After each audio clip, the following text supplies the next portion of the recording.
queremos saludar a esta hora a Gustavo Nakamura. Él es el director del Centro de Innovación de Políticas Públicas, es vicepresidente del Instituto Iberoamericano de Estrategia Pública y Privada. Qué gusto saludarte, Gustavo. Muy buen día, ¿cómo estás? Muy buenos días, José. ¿Cómo estás? Gracias por la entrevista. Mañana se van a realizar las elecciones presidenciales en Ecuador en medio de una acentuada polarización política, un clima de violencia e inseguridad ciudadana, ¿no? Y los hermanos ecuatorianos deberán elegir entre el presidente más joven de la historia en Ecuador o la primera presidenta en ese país, ¿no? ¿Cómo estás analizando la situación que se está registrando en Ecuador a 24 horas de las elecciones presidenciales?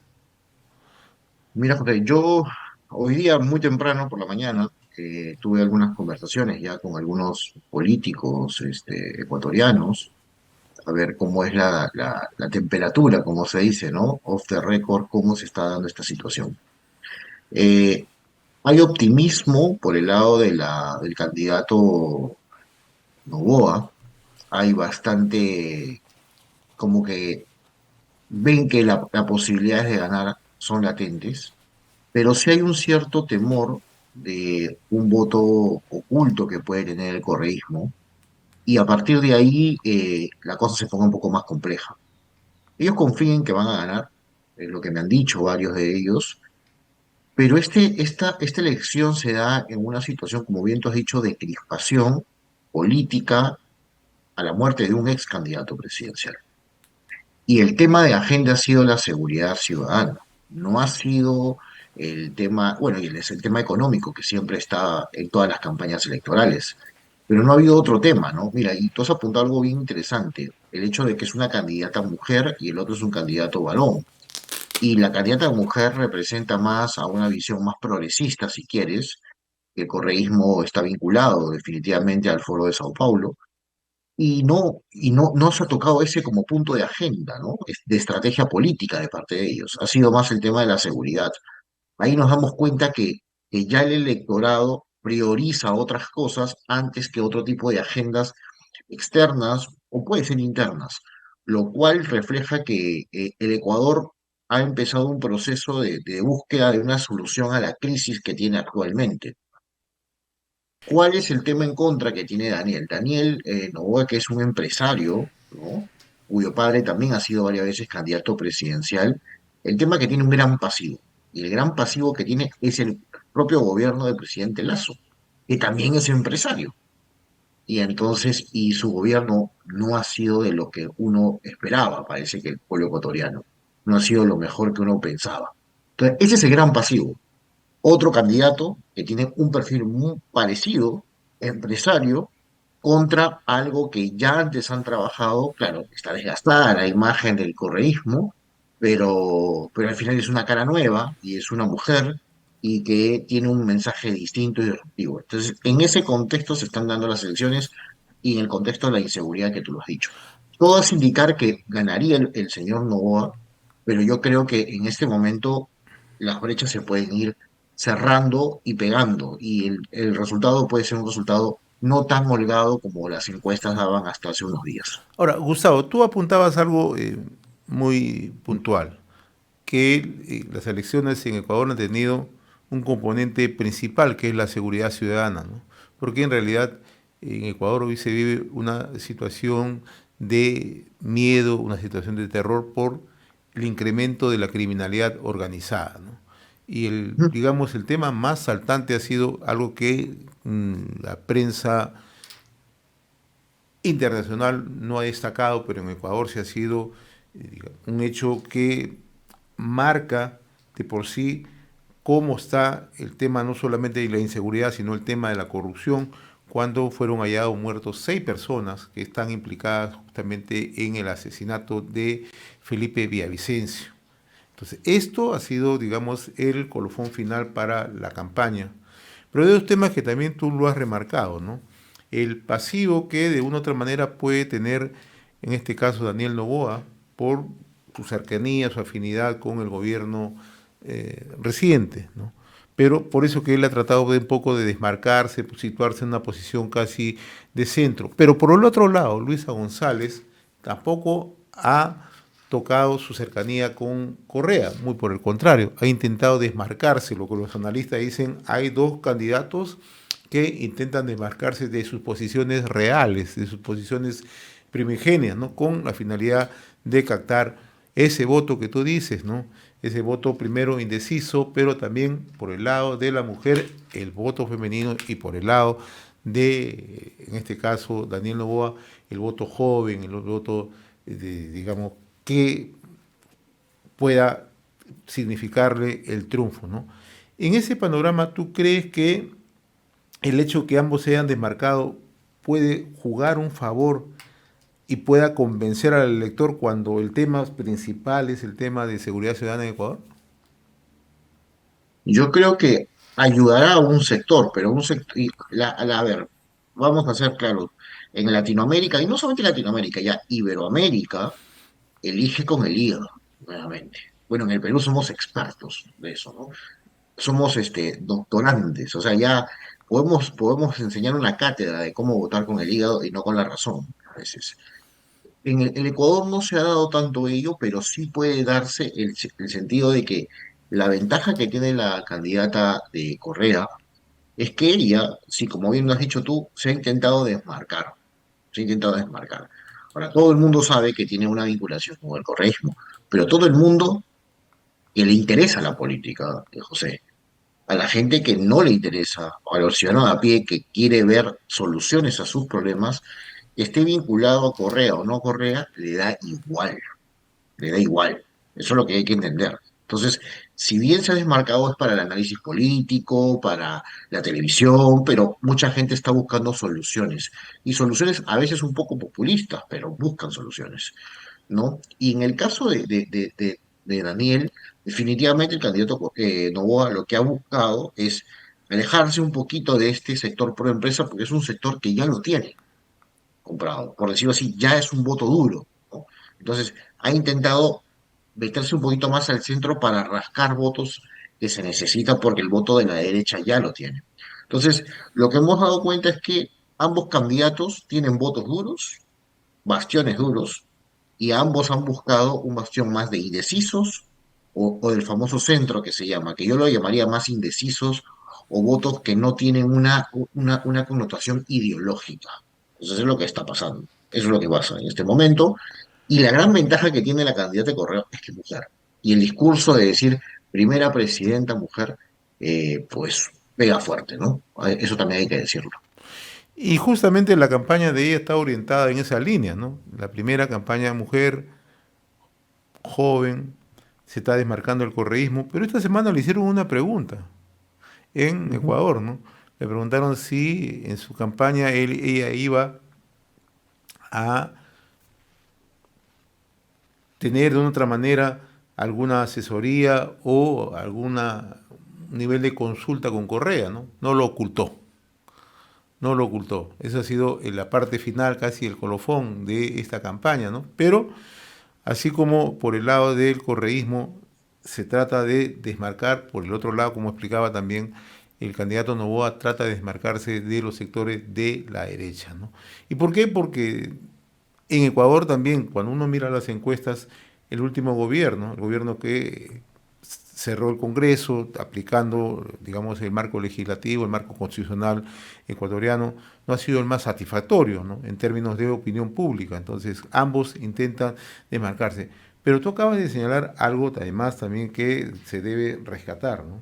En Ecuador están mirando la cosa en este momento por el lado de la seguridad ciudadana, porque si nosotros vivimos situación compleja en el país, en la seguridad ciudadana, en Ecuador esto ha llegado ya a niveles insospechados, ¿no?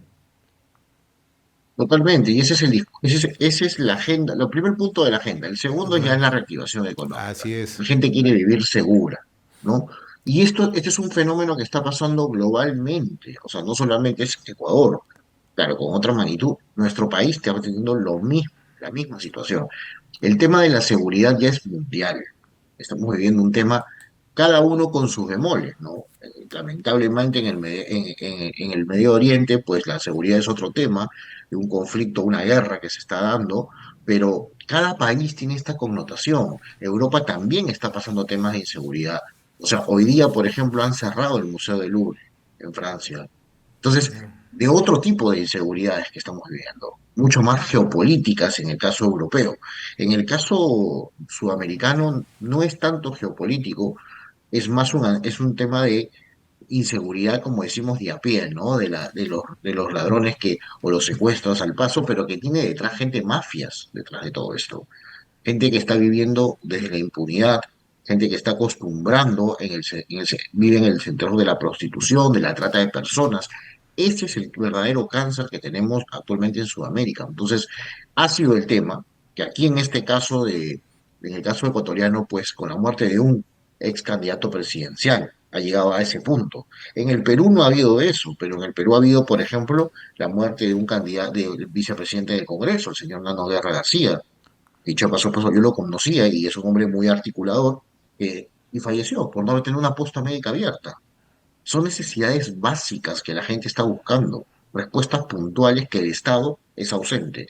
Ante Estado ausente, aumenta la inseguridad, hay mayor delincuencia, no hay los bienes de salud, no hay educación y por lo tanto la economía pasa a un tercer o cuarto plano.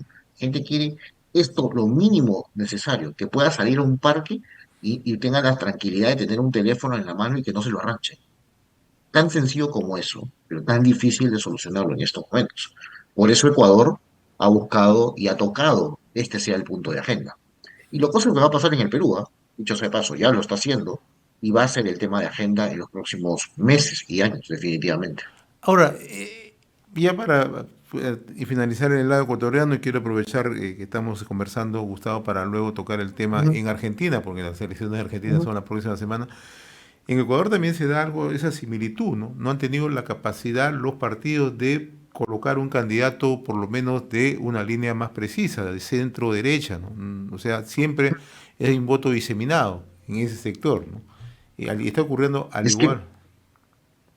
Es que, José, es lo que estás diciendo es lo que está pasando, pero por lo menos en Ecuador tienes tres o cuatro partidos. En el Perú vas a tener veintitantos partidos por la gran reforma política. Y Así de es. eso, decir que son de centro derecha, vas a tener 10 o 12.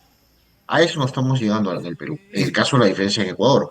Pero claro, ideológico, y date cuenta que los partidos tradicionales, por decirlo así, en el caso ecuatoriano, no han llevado, Daniel Noboa no va con un partido, va con un partido nuevo.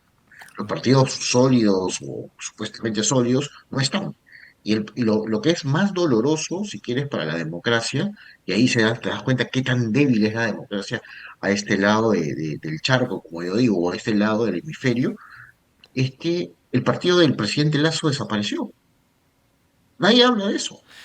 ¿Dónde Claro, está el partido que? ¿Dónde sí, está? No está. No está. No tiene, no va a tener representación parlamentaria prácticamente. Entonces, y acaba de ser gobierno. claro. Entonces, claro, ese es lo dramático que estamos viviendo en las democracias actualmente en este lado del hemisferio, ¿no? Ahora, el otro detalle es que quien gane las elecciones mañana en Ecuador va a gobernar hasta el mayo del año 2025, es decir, va a completar el mandato de Lazo, ¿no? Eso es también otra de las características de estas elecciones, ¿no? O sea, digamos, tiene un periodo corto, ¿no? Pero un periodo, lo que los propios analistas ecuatorianos entienden, para reforzar sus propias líneas políticas, ¿no? Sea por el lado de Novoa o sea por el lado de Luisa González, que intenta, como digo, desprenderse del correísmo, pero todos saben que sí hay una vertiente directa entre Rafael Correa y en esta candidata, ¿no? Vamos al lado, Totalmente, así es, sí, sí, totalmente, totalmente, José. vamos a las elecciones en Argentina, Gustavo, ¿no? La próxima semana hay elecciones en Argentina, tú también estás siguiendo de cerca este proceso, ¿no? Ujú. Hay debates recientes, ¿no? Donde le atribuyen a uno un poco mayor fortaleza, a otro le disminuyen, ¿no? ¿Cómo has visto el tema ya a una semana de las elecciones en Argentina? Yo creo que Argentina, la situación de Argentina es distinta a la de Ecuador por varias razones. Argentina es un país que atractivamente para la región, no digo que Ecuador no lo sea, pero entenderán por el volumen del tamaño territorial y lo que representan cada país en ese sentido, y el tema económico, pues Argentina está siendo visto de otra forma. Lo primero que hay que decir en Argentina es que Argentina vive una situación de miseria, ¿no? La pobreza ha crecido muchísimo. Tú vas a Argentina, yo tuve el gusto de ir hace 3 meses más o menos, estuve por allá, en la ciudad de Buenos Aires, tú veías mucho indígena, indigenismo, o sea, la gente durmiendo en las ciudades, o sea, en los parques, la gente con las maletas en el metro. Eso no veías tú antes en Argentina. Gente que con sus hijos esperando que tú termines de comer para ver si sobraba algo y agarraba algo de la comida. O te pedía que le compres algo de comida. A ese nivel. Y te estoy hablando hasta cuadras de la Casa Rosada. Y esta semana el índice inflacionario en realidad explotó en Argentina. El dólar El pasó los índice mil de... pesos, ¿no? Exactamente. O sea, eso es lo que tenemos. O Exactamente. sea, eso, de una Exact- u otra manera, ¿tú crees que va a pesar a pocos días de las elecciones? Yo creo que va a pesar, ¿por qué? Porque lo que está haciendo el gobierno actualmente está ajustando y ahogando más a la población. Más aún. ¿No? Porque claro, aquí le están echando la culpa de que esta inflación se esté dando. No es al gobierno, es al candidato que está primero, que es supuestamente el antisistema. Lo que está diciendo el gobierno es, como ustedes quieren votar al que es antisistema, entonces, y por eso el mercado internacional está respondiendo ante ese miedo, porque, uy, viene el cuco. Lo que están haciendo es, en el fondo, hacer que la economía se implosione por dentro, porque lo que conviene es eso, que ya prácticamente ellos saben que no van a tener opciones de entrar al gobierno. O Claro, si se van a un balotaje o a una segunda vuelta, la verdad yo lo veo bien complejo que le ganen al candidato Milei, ¿no? O sea, es difícil, es posible, hablo del candidato Massa, porque prácticamente ya estamos hablando de un Massa Milei. La candidata de Bullrich ha pasado a un segundo o un tercer momento ya, al ser la candidata de Juntos por el Cambio. Y otra vez el antagonismo, o sea, hay claro, un candidato, y acá exacto, tenemos un tema bastante delicado, ¿no? Porque en Argentina lo que está haciendo el actual gobierno es reventar lo poco rascando la olla de la caja fiscal, ¿no? Sobre el tema de los bonos, porque en Argentina mucha gente recibe, ¿no? Una asistencia directa, ¿no? Entonces, eso es lo último que está explotando, ¿no? Y está colocando a la economía argentina en un nivel ya de asfixia total. Eso es lo que está ocurriendo en estos momentos, ¿no?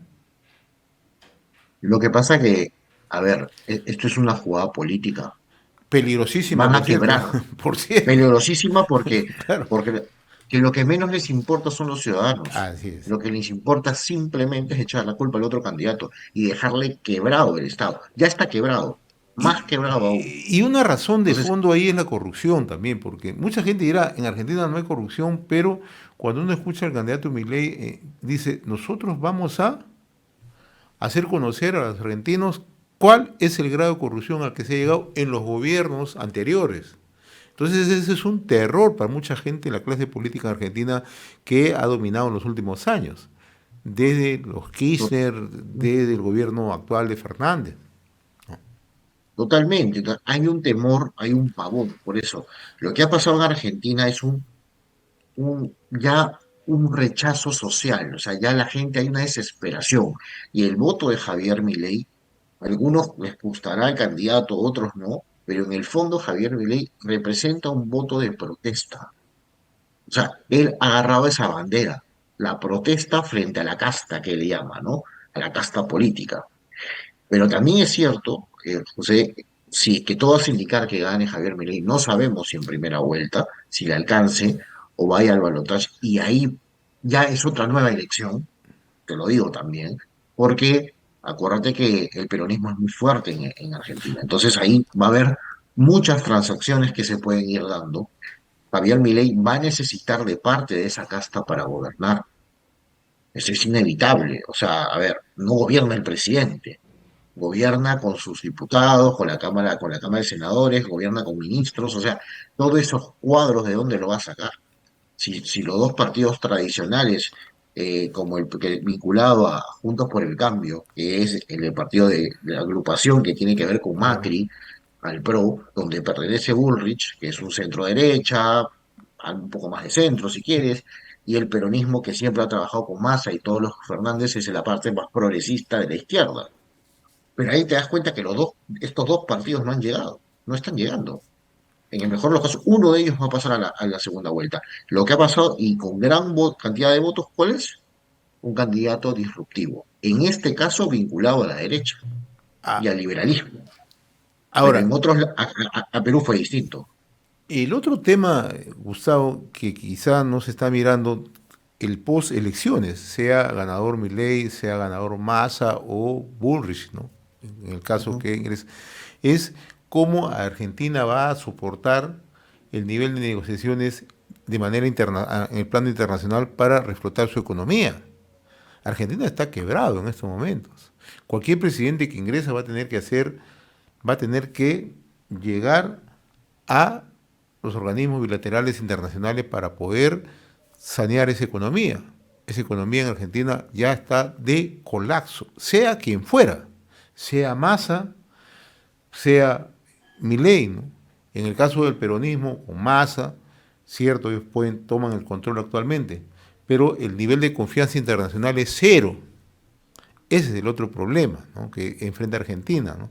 El otro es un candidato, como tú dices, disruptivo, un candidato contestatario, un candidato que va contra las castas políticas, nuevo, no tiene cuadros políticos, pero ha puesto sobre la mesa la situación en Argentina. ¿Cómo está Argentina en estos momentos, ¿no? Situación bastante compleja, ¿no? ¿Crees tú? Bien compleja, José, bien compleja porque una cosa es ganar y otra cosa es gobernar. Así es. Entonces, entonces, ahorita nos estamos enfrentando a que gane. ¿Quién gana? El tema es cómo gobiernas, con quién gobiernas y en cuánto tiempo vas a llegar a los objetivos que tú estás diciendo. Porque claro, si tienes una economía quebrada, ¿cuánto tiempo te va a demorar a levantar a este país? Y bueno, ya Milei un poco lo decía, ¿no? 15 años, 20 años, ¿no? Dijo en uno de uno de los debates diciendo a dónde llegaría Argentina si es que él lo dejan trabajar. No solamente es cuestión de dejarlo trabajar, es con qué paquetes entra inmediatamente. Por eso vuelvo a Claro. decir, las campañas electorales nos enfocamos quién gana y qué propone. La pregunta también hay que hacernos cómo propone Ahora, y con quiénes propone para llegar a eso. porque muchos analistas económicos ya empiezan a decir que si entra Milei, inevitablemente hay un shock económico en Argentina, ¿no? Se van a tomar medidas que los argentinos probablemente muchos no puedan soportar los primeros meses, ¿no? O sea, van a ser bastante drásticas las medidas que tomaría, ¿no? Por el lado del gobierno, un eventual gobierno de masa, la situación va a seguir como tal, pero ya no tienen esa posibilidad de salvataje económico en Argentina. Argentina han reventado la caja fiscal. En Argentina en estos momentos se ha dolarizado la economía, los pocos que pueden manejar los dólares, que es un sector clase mediero que siempre hay en Argentina, ¿no? Pero la situación es en el tema económico que está predominando, a diferencia de lo que predomina en Ecuador, donde la seguridad ciudadana, el tema del narcotráfico son los temas principales. En Argentina el tema de la situación económica y cómo esto va a revertir en el día a día de los argentinos, ¿no? Y como tú dices en tu columna, ¿no? La región despierta. Ayer leía justamente en la columna que escribías, ¿no? Eso, justo, Sí, ¿no? ¿No? O es sea, lo que, para el reporte, ¿no? Es que hay que tener un nivel de análisis bien fino para ver qué decisiones se puedan tomar, ¿no? claro, lo que pasa, José, yo escribo en este artículo y la reflexión que hago es la región despierta, ¿no? Y pongo el milagro, a ver si no, hay milagros en octubre, pero el despertar no solamente pasa por el lado de ganar, Claro. ¿no? Es qué milagros nos vienen después de todo esto. O sea, Por eso, claro. vamos a qué vamos a vivir, en Claro. qué vamos a estar. Y Ese es va, el tema. y para la región va a pesar mucho estas dos elecciones, ¿eh? Mucho va a pesar. Totalmente, totalmente, totalmente, porque puede darse un cambio geopolítico. Si es que Claro. gana, por un lado gana Daniel, y si gana el señor Milei, va a haber un cambio en El, la estructuración geopolítica. el tablero Lo que político se nadie está, muere, claro. Sí. exacto, y lo que nadie está viendo es lo que está pasando en Medio Oriente. Esperemos que esto no crezca más y quede ahí, pero ya muchos países de la Unión Europea y el mismo Estados Unidos va a acelerar el proceso de la vinculación con América Latina. Ojo con eso, porque va a depender de qué gobierno entren también y quiénes son sus aliados en cada país, de acuerdo a la tendencia geopolítica. Y el próximo año hay elecciones en Estados Unidos. O sea, hay que revisar que acá hay una serie de variables que se están dando y que va a reconfigurar la situación del mundo, en realidad, ¿no? Y Del otro, mundo y totalmente. otro tema, Gustavo, ya para finalizar, aprovechando la gentileza de tu parte, ya Latinoamérica no es el patio trasero de los Estados Unidos, ¿no? Es la visión geopolítica inmediata de los Estados Unidos, ¿no? Por el crecimiento de China, por el interés que tiene China hacia América Latina, etcétera, etcétera. Ya dejó de ser patio trasero. Entonces, todas estas elecciones configuran un escenario, ¿no?, para la mirada mundial y naturalmente para la mirada geopolítica de Estados Unidos y de China.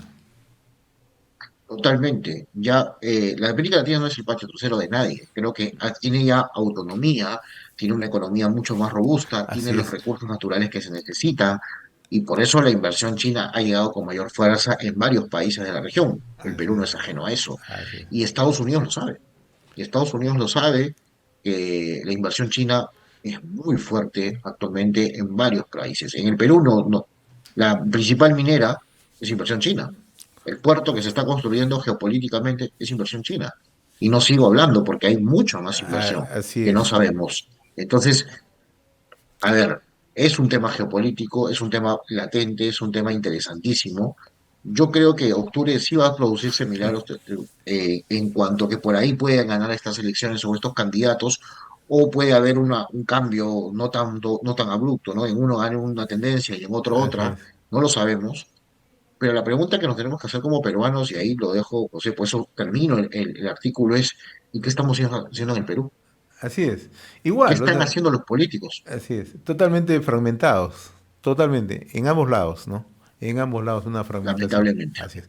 Gustavo, como siempre, muy reconocido por esta comunicación y me ha dado pie para seguir conversando más adelante sobre estos temas. Te voy a molestar para analizar seguramente estos días las elecciones de Argentina que ya no calentaron, están en un nivel ya de, digamos, De ebullición. de ebullición, de ebullición, tú lo has dicho con toda claridad. Gracias, Gustavo, muy amable como siempre. Un saludo, abrazos. Gracias, José. Muy buenos Buen día. días. Bien.